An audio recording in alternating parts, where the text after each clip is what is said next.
What is up, guys? Welcome back to another episode of the OTK Podcast, the show where we discuss anything and everything that is shaping the world today. I am your host, Caleb Paddock. I appreciate you tuning in. Since it is an odd-numbered episode, that means we are talking about something having to do with culture and society, and there's been a buzzword floating around a lot this week that I wanted to discuss. Everybody's been asking the question, is civility dead in America? Is civility dead? Well, it's always been an interesting question, but things have kind of heated up in the last week or two because there's been a very infamous or famous, depending on how you're looking at it, interview with CNN just a few days ago where Hillary Clinton was basically quoted as saying that Democrats couldn't be civil until they won the Senate and the House back, or at least the White House. And then Eric Holder, in a campaign meeting, took the famous quote that Michelle Obama had made where she had said, when they go low, we go high. He kind of transformed that and said, no, with the future of the Democratic Party, we need to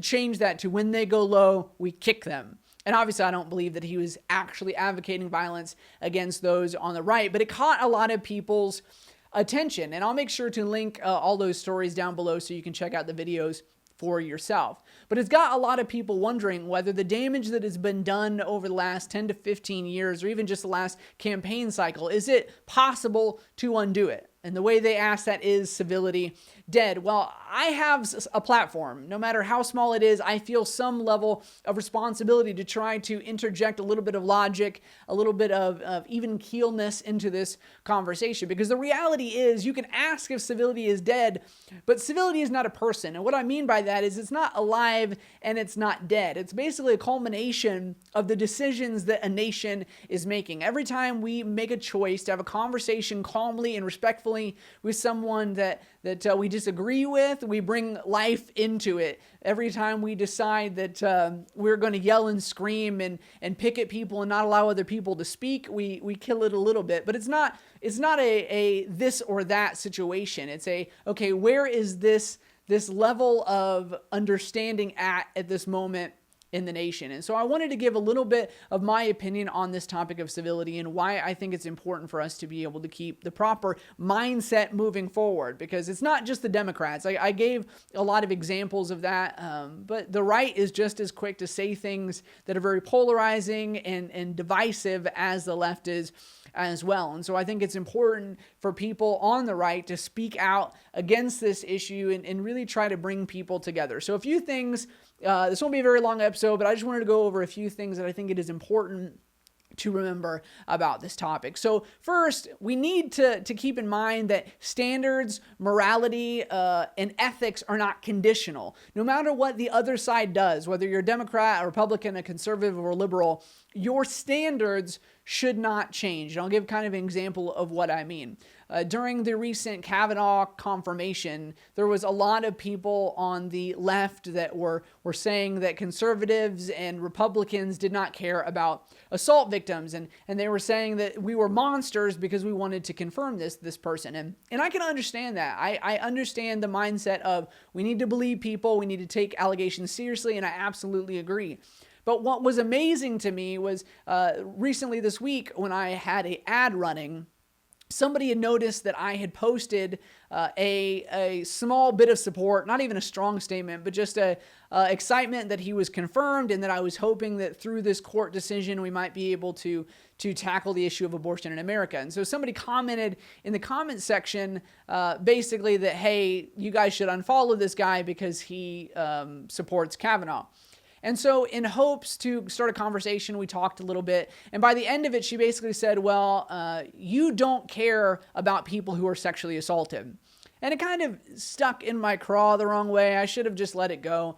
But I then shared my story of a sexual assault experience that I had in college where I was the victim of this situation. And I shared this long post basically saying, listen, I'm not trying to make you feel bad. I'm not trying to have a gotcha moment. I just want you to think before you make accusations, before you say things that aren't true, before you know the person that you're speaking to. And obviously, if anyone else had made that statement and shared their story, the people on the left would immediately say, oh, you're so brave. Absolutely. I'm sorry. I made a mistake.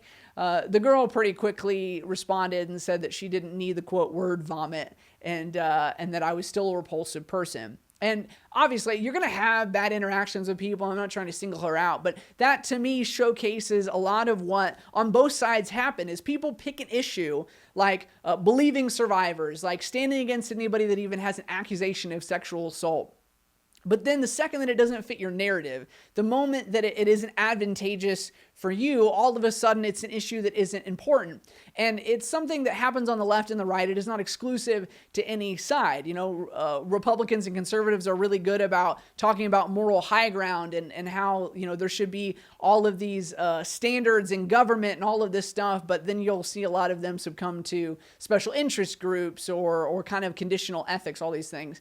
And so I think it's important for us to remember that it doesn't matter what the other person does. It doesn't matter what the other party does. The thing that is important to you should be, how do I respond? How do I speak to people when they speak badly to me? Because morality and standards and ethics are not supposed to waver depending on how upset you are. They aren't supposed to waver depending on how badly the other side is acting. Because the point where truth is relative for you is the point that it's not truth at all. Like if you believed something when you weren't really that upset, and then all of a sudden somebody said something or did something that really got under your skin, and all of a sudden you felt differently about what is truth, then that wasn't a standard to begin with. And I think it is important to remember that your frustration level, that the underhandedness of the right or the left does not get to dictate where you stand on what is right, what is wrong, what is acceptable, what is unacceptable in your current position in that spectrum. The other thing that I think it's vital to remember is the fact that if you are a Christian, because I know a lot of people watching my show are, you don't have an option. Like there's no whether or not we are going to be civil, because ultimately what I think a lot of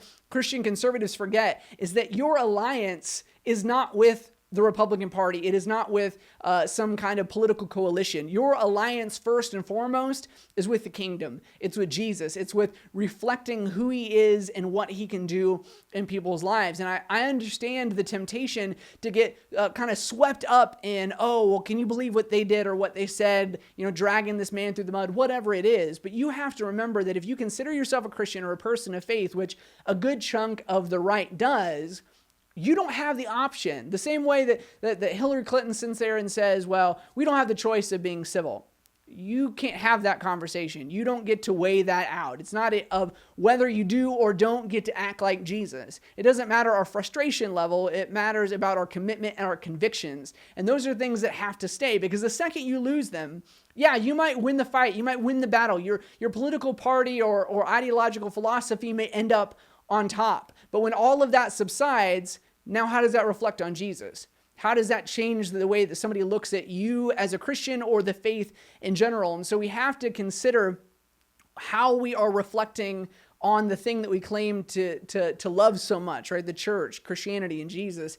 And I think it's important to keep in mind the fact that it doesn't matter the political climate. It matters the climate of your heart and the way that you speak and the way that you react to situations. And the other thing that I hope everybody keeps in mind as a whole on this issue of civility is the fact that this cycle will end, right? There will come a point where America calms down, I think, whether it's having a president that is just boring, right? Doesn't ever say anything controversial, doesn't ever cause problems. At some point, we are not going to be in this heightened state, even if it's 5 years, 10 years, 15 years from now.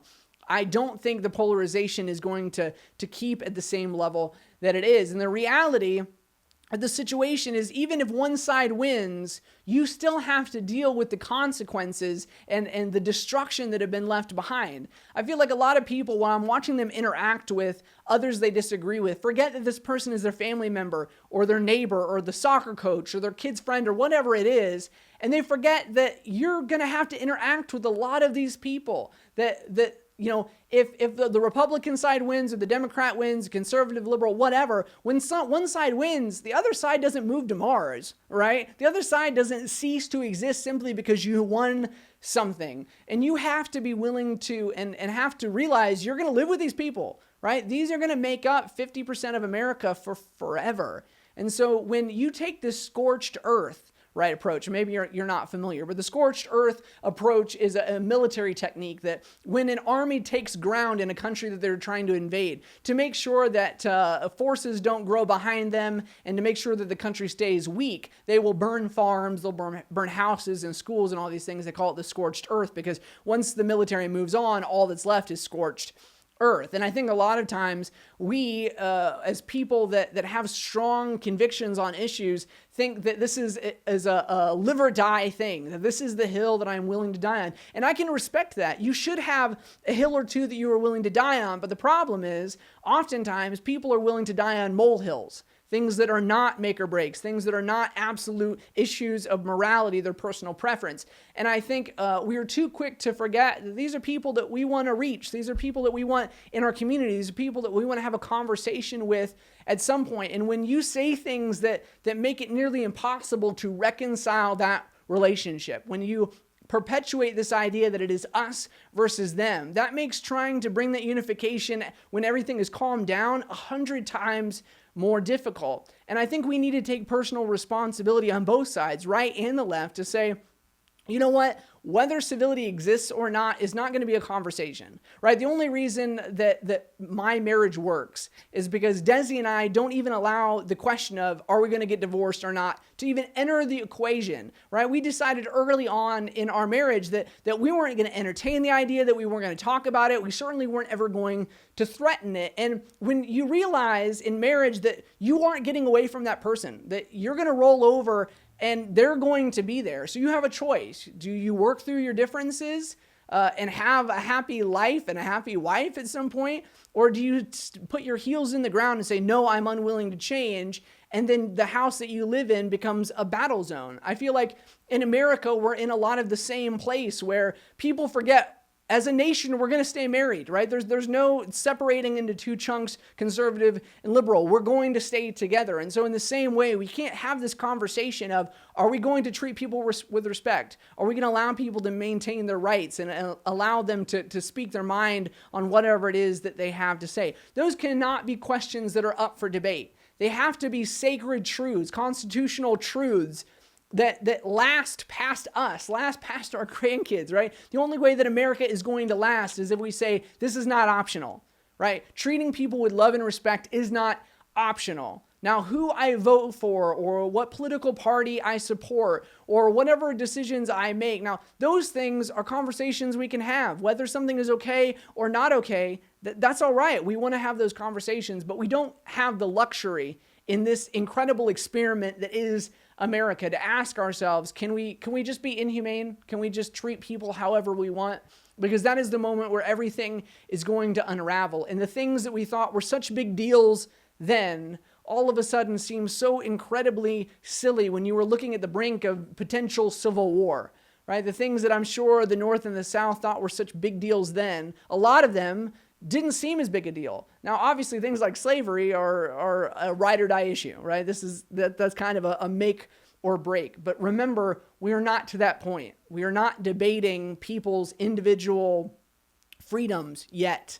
And hopefully we don't get there. Hopefully it never gets that bad, but we have to keep our priorities. We have to remember that ethics and morality are not relative, that it doesn't matter what they do. We have to be willing to keep a standard.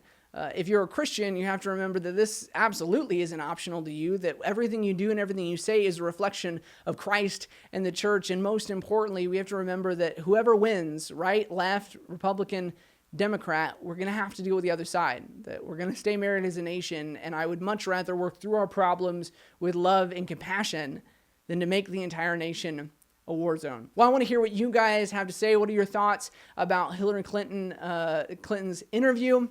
What do you think about Eric Holder's comments on kicking instead of taking the high ground? What's one place that you think there can be hope? And it may be an encouraging story, a personal experience you've had where you've been able to show somebody what civility and love and compassion looks like. I want to hear what you guys have to say, because this isn't just a show. This is a conversation. If you want to check out everything we are doing on all our social media platforms, it is OTK Media. If you want to support everything we are trying to do here, it is patreon.com/OTK Media. Until next week, we love you guys very much and stay civil. Bye-bye.